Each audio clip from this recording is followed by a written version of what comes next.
व्यवस्थित करायची आहे आणि आहार आपला चांगला पाहिजे. आहार आपला सकस असेल तर त्याचा एक चांगला परिणाम आपण त्या ठिकाणी निश्चित होतो. म्हणून आहारावर लक्ष द्यायचं आहे. बरेच विद्यार्थी सकाळचा नाश्ता करत नाही आणि उशिरा जेवण करतात, संध्याकाळी उशिरा जेवण करतात. आपलं नियमितपणे जे काही आहार आहे तो आपण त्या ठिकाणी घेत आहे आणि मग बऱ्याच वेळा काहीतरी बाहेरचं आपलं उघड्यावर त्या ठिकाणी यासारखे आजार आपले दूर होतात आणि शरीराला योग्य प्रमाणात ऑक्सिजन मिळतो. म्हणजे आपलं शरीर ताजेतवाने होतं. या श्वास घ्या, सोडा. श्रोक सोडायचा आहे. घ्या, सोडा. एकदम घ्या, सोडा. डोळे मिटलेले, सोडा. श्वास घ्या, थोडी नाकपुडी सोडून द्या, सोडा. छान छान. घ्या, सोडा.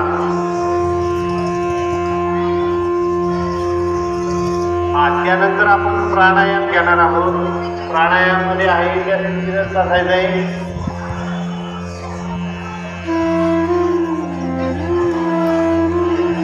उजव्या हाताने फक्त अंगठ्याने आणि अंगठ्या शरीराचं जे बोट आहे त्याने काय करायचंय, नाकपुडे आकार पकडायचे. दीर्घ श्वास घ्यायचा आहे आणि अंगठ्याने एक नाकपुडी दाबून दुसऱ्या नाकपुडीचा श्वास सोडून द्यायचा. या दीर्घ श्वास घ्या. अच्छा, सोडा. एक नाकपुडी दाबून दुसऱ्या नाकपुडी.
आपल्या अंगठ्याने कानाचे दोन्ही जे होल आहे ते बंद करायचे अंगठ्याने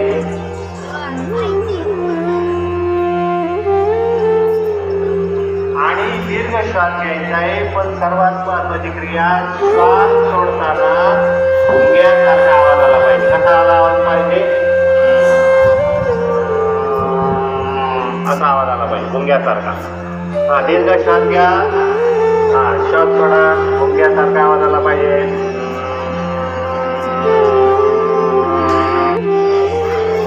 याचं कौतुक करण्यासाठी टाळ्या कशा वाजल्या पाहिजे? आपण टाळ्या कशा वाजवतो? 1 2 3 1 2 3 1 2 3 इकडे.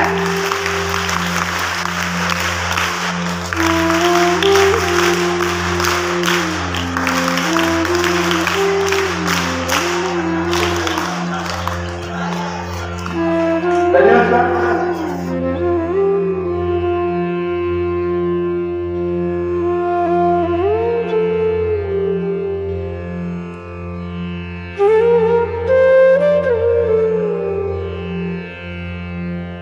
Thank you.